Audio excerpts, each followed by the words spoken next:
So we have covered 3 of them. Now we're going to cover the last one. This one's called an enhanced for loop. And that's because with the for loop, we had to give it a starting index number, and we had to say how it was iterating until it hit the conditional. But what if we wanted to do the same thing every value that we had in a list of things? And this is where I'm going to kind of introduce an array just to kind of explain it, because you guys are going to actually be able to use an array for some of the additional features that you can add into your games, the 2 games that we have so far, and for starting your rock, paper, scissors one. So the format is you are going to still start with a for, but now you are going to have basically the type and the name of the variable, and then you have to use a colon, and then this would be some type of list. So if I'm looking at a list of things, I am looking at that list, and then I am saying, all right, the first one, it's going to be this type, and this is the name. I'm going to deal with it, and it will run. Once it gets to the end, it's going to the next one until there's no more left. So I could deal with them all the same way. And this is my code to execute. So this is actually pretty useful when I know that I'm going to do everything in a list.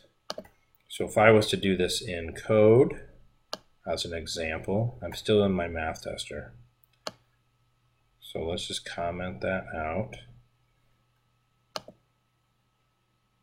Control, Shift, and slash. Okay. All right. So if we wanted, now we have to actually do an array first. So let's say that I want an int array. Now, before, when we were doing variables, we'd say, int number. That's how we would declare it, and then we could go in number equals, and we give it a value. Okay, and that was our initializing. You guys can do it in the same line. It just depends on the order and when you do it. Okay, so I could say int number equals 0, but then if I wanted another number, I'm going int number 2 equals 2. Okay, and that gets really tedious because then you don't really remember what your numbers are. Okay, a better way is with an array. This is one of the data types that you could use. It basically is a defined list of things. Okay, and then I can pull them up. So instead of individually declaring a specific number, I could say, you know what, I want an int array, and that's the square brackets,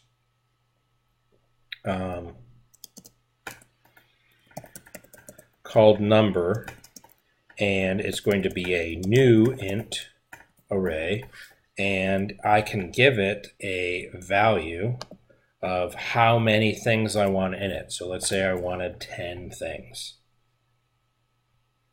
and I gotta take that off. Okay. So now this has 10 empty things. So let's say that I wanted to use my for loop, and I know that everything inside of that list, everything inside of this list are all ints. So I would say, well, there's ints, and I'm going to say, I could call this value. I go with a semicolon, and then I need to call that number array.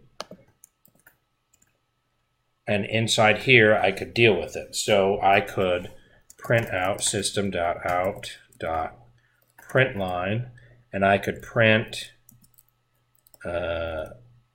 running, and then I could print that value. Now this value, it got set here, but that value doesn't stay the same. my first time it goes, it's going to be whatever that first value was in there. Second time it goes, it's going to be the second value. Third time it goes, it's going to be the third value. Okay. Now if I run this, now let's say right now, because we don't actually have no values in there, I want to say number, and let's start putting some values in. Number at the index 0 is, and I'm going to put 1. And this is actually where I could use a for loop. Let's go ahead and do a for loop. This is a normal for loop. So int I is equal to 0. I is less than number dot length, because that's the length. The length would be how many elements are in my number. So instead of me typing 10 here, I'm actually pulling it from how many there are, which that will still be 10. And then I'm incrementing up I plus plus. So I am doing a normal for loop before I'm doing this enhanced for loop. There's lots of ways that I could do this. Okay, so I'm saying number at position I, because I is going to start at 0 and it's going to go up. So I'm wanting to pull every single position that number is and give it some value. So let's say that I am giving it the value of I. So the first position, it's going to be at position 0, is going to have the value of 0. And then it will increment up 1. And position 1 will have the value of 1. So I want now, if I'm pulling that list, I want it to print the value here. So let's go ahead and run that so we can see what it looks like. And this is running,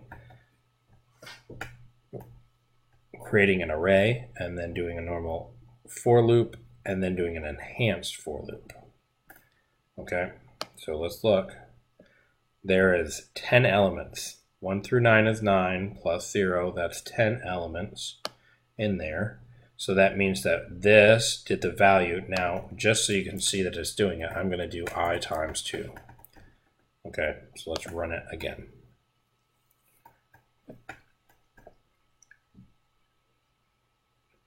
Okay, so it first went at 0, index 0. It said 0 times 2. That was 0. That's what it assigned at position 0. Okay. And I can have it do stuff. I could have some really crazy things happen, because I could say that numbers, I'm pulling a value for it. So let's put this back. But if I wanted to actually return some weird thing, so I could say actually number at position value. What would that run? So there's a lot of ways that we can use these. So this one, it didn't really change it because I'm doing it all up by 1. But let's say I'm doing I modulus 10. So I don't want anything larger than 10.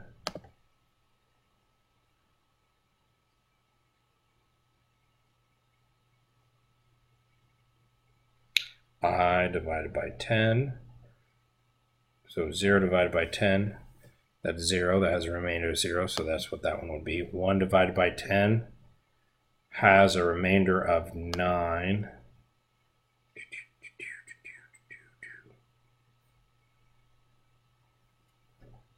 Let's go ahead and print this one. I think I put it back in order when I wanted to put it out. Number and I.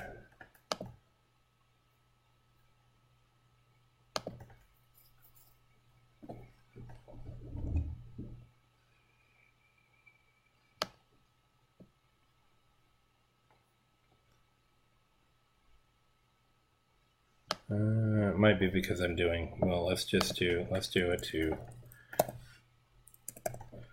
do even.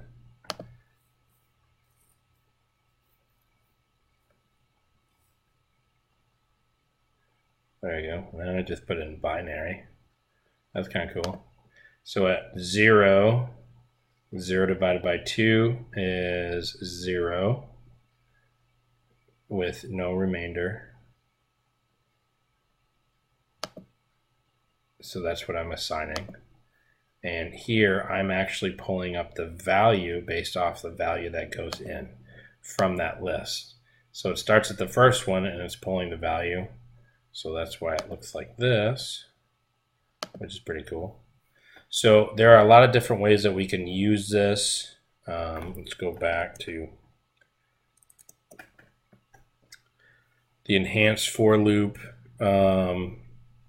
And really, so here's another example. They did it with an int array, and they actually gave values. So that's the other way that we can actually write an array. Instead of doing something like this for loop here, so let's actually just comment that out. Instead of me putting a value in, I can say, just like this. So instead of saying new int array, I'm actually using brackets and giving the values. So let's say, and I do 2, 5, 8, 3, 1, 4. Okay, and then I run this.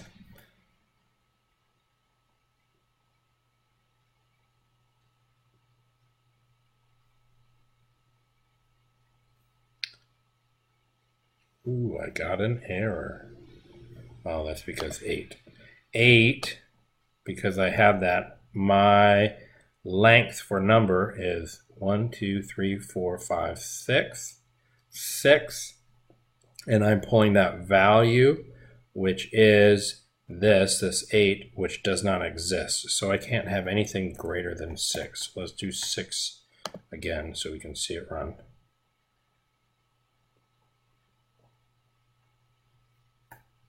Actually, I need to do 5 because it's starting at 0.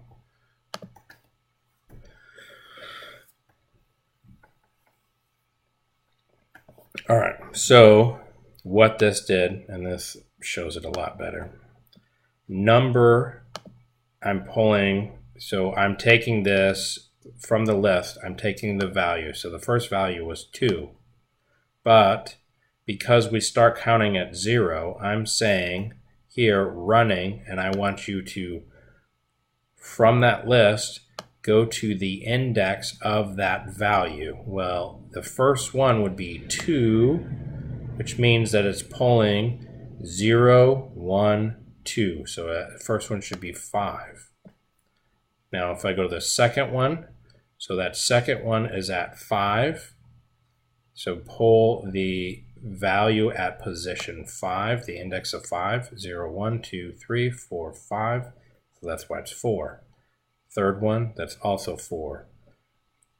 This is the 0, 1, 2, 3, third position. So number it's pulling from that one, the value would be 3. So I'm saying, what is the, from the list, the third position? So this is just a weird way of me pulling up stuff, almost kind of like I'm pulling up some random values. At the third position, since it's 3, which it's returning the same thing. At the first position, so that's 0, 1, that's why it's returning this, which is 5. And then my last one, the fourth position, so 0, 1, 2, 3, 4. Fourth position would be 1. So there's a lot of different ways that we can set this up. Really just kind of play around with these because you're going to be using these in the near future.